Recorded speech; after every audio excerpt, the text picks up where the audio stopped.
All right, back here with Mike Weilamann on the Franklin Sussex Automall, Franklin Sussex Hyundai Sports Beat. And he's going to talk about Jefferson. And Mike, how you doing? How you doing again? I feel a little weak because I've been on this non-bread diet. Yeah, you got to get some bread in you. I need like a bagel right now, some cream cheese.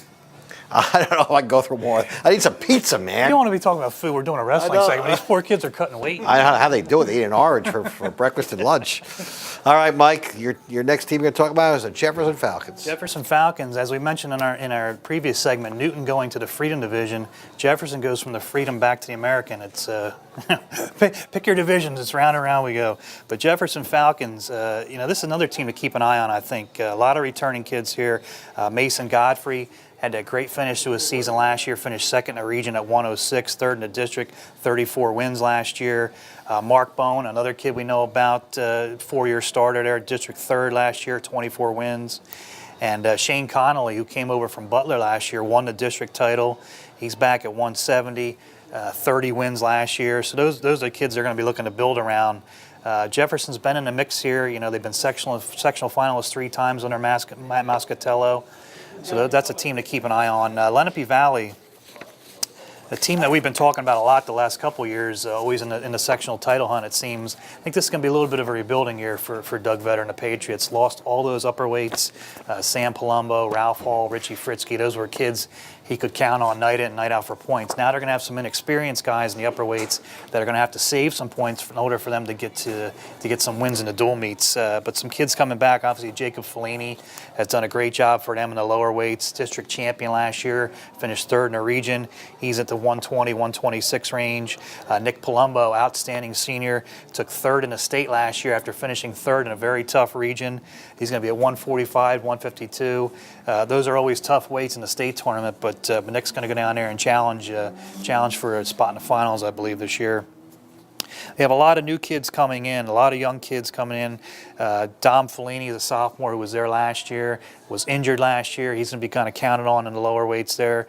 And like we said, up top, that's what's going to be the key to see how many wins Lenape Valley can get if those kids can kind of come along as the season goes on. And we'll talk about Pope John next. Pope John is a team that's been coming on the last couple years, and this could really be the year they make a big mark. Now, unfortunately for Pope John, as good as I think they'll probably be the top team in the county this year, that rugged section they got to be in at the end of the year, the non-public North A with Bergen Catholic, Del Barton, Don Bosco. I mean, that's just a murderous section. Those schools are getting good in wrestling like they are in football, right? They're kind of recruiting those players. They're good wrestlers now. Very tough in wrestling. Those are some of the better teams in the state now. So it's Pope John knows what's in for, but they're not shying away from competition, obviously. They're going to the Beast of the East tournament this year to open the season. Very tough tournament. 9 starters coming back from Mark Piotrowski's team. Christian Dehan, a senior at 106 and 113. Joe Aragona had that great run to the state semifinals last year. District champ and region champ, finished third in the state. He's at 120. Jake Rotunda, a junior, district champ and region runner-up at 126, 132. Robbie Garcia had a great freshman season last year for them. District champ and region third. He's at 132, 138. Ryan Lux, a senior, 4-year starter for them, 21 wins, finished fourth in the district last year. And Jake Brown, the junior, district champ and region third. So a lot of guys coming back, a lot of state qualifiers there.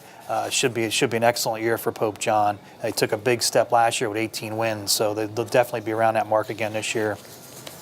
And then we'll finish up with Kittatinny and High Point. Obviously, 2 teams we can always kind of count on to be in the mix for sectional titles. Kittatinny, Coach John Gill coming back for his 37th season. It's amazing. Is this his last year? That was kind of floating around the last couple of years, but, kind of talking to him, I ran into him at the alumni match between Newton and Kittatinny. I think he's going to be around for a while. Oh, really? Okay, good. We love John. John's going to be definitely retiring from his teacher and guidance counselor position at Kittatinny, but look for him to, I think, still be coaching for a few more years. And what else would John do? I mean, Kittatinny wrestling, that's John Gill. That's John Gill.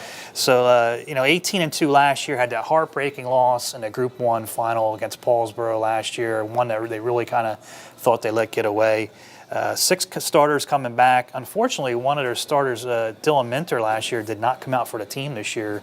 So they're kind of behind it already coming out of the gate. But Mark DiGeronimo, the district champion at 120, senior coming back. Perry Mayo, who was third in the district 2 years ago at 132. Calvin Brook, fourth in the district last year at 145. And up top, I think they're going to be okay. There's a couple inexperienced kids there, but Josh Klimek, the senior at 182, district runner-up last year, and Zach Mafaro, a sophomore, also district runner-up, 25 and 9 at 195, had a great freshman season for them. They don't have the kind of kids like Nick Klinger and Austin Scrivani graduated, those kind of kids where they know they're going to get wins on a consistent basis like that. I mean, obviously Klimek and Mafaro and DiGeronimo will be in that mix, but not the one signature kid on this team. But look for this team to get better. It happens every year with them. They'll be better by season's end, and by far and away the heavy favorite, North 1 Group 1 this year. So you look for them to make a return trip to Toms River. And the High Point Wildcats, Johnny Gardner, 19th season for him. So when John Gill does hang it up, Johnny's going to be the dean of the coaches around here. But 14 and 7 last year. You look at their record, but I mean their schedule is so tough. Like, for them to be 14 and 7 with that schedule, I think says a lot for them. They obviously haven't been as loaded as they've been when they went to those Toms River and won those Group 2 titles, but. You got to understand the last 2 years, they were knocked out by Lenape Valley, who went on to the Group 2 final 2 years ago, and Emerson Parkridge last year in a section. Emerson Parkridge went on to win a Group 2 title. So it's not like they haven't been kind of in the mix there. They've got 9 starters coming back. Devin Flannery, a district run-up at 113. Maverick Liebel at 120, a district third. Shane Kobus, a junior, I think he's going to be the next big star at High Point. I really do. He's 23 wins last year as a sophomore, third in the district. He'll be back around 138. Trey Osborne has been a 3-year starter for him at 145. Sawyer Fenlon was a district finalist 2 years ago. Eric Wingle, third in the district last year. Robbie Turo, third in the district last year. And Cliff Rudder was a district finalist 2 years ago. All those guys coming back, and Billy Talmadge is an excellent freshman at 126. So they got a lot of kids coming back. A kid from Clifton, Hunter Flores, transferred in at 195. Had 14 wins last year. That was a weight that they were kind of looking for somebody to fill. They struggled in the upper weights a little bit last year. I think from 106 to 170, a very solid lineup. So keep an eye on the High Point Wildcats. Now, I've been hearing that Will Livingston's going to become the head coach of Pope John. Somebody told me that. That's been floating around. Now, would Kittatinny maybe hire Will when John retires to step in? Well, I mean, that's the thing, you talk about John. Because Will's a stepping down. teacher, right? Yes. Mount Olive, right? Okay. So you think about when John steps down, but who's going to really want to step into those shoes? Right. You know what I mean? That's you're replacing guys that have over 300, 500 wins and all those state titles. It'll be tough, but we'll see what happens with Will. I hope he does get a job because Will's an excellent young coach, and any school will be lucky to get him. And he runs Sir Wrestling.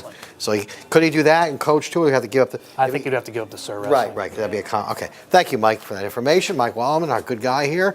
Our wrestling analyst here on the Sports Beat at Mugs Media Channel 10 and mugsmedia.com as we come to you from the world-famous Auto Mall, Route 23 in Sussex, the only choice you need. And I want to mention Orr's Clothes for Country Living for all your hunting needs, your winter gear. It's Orr's Clothes for Country Living. Let's take a commercial time out.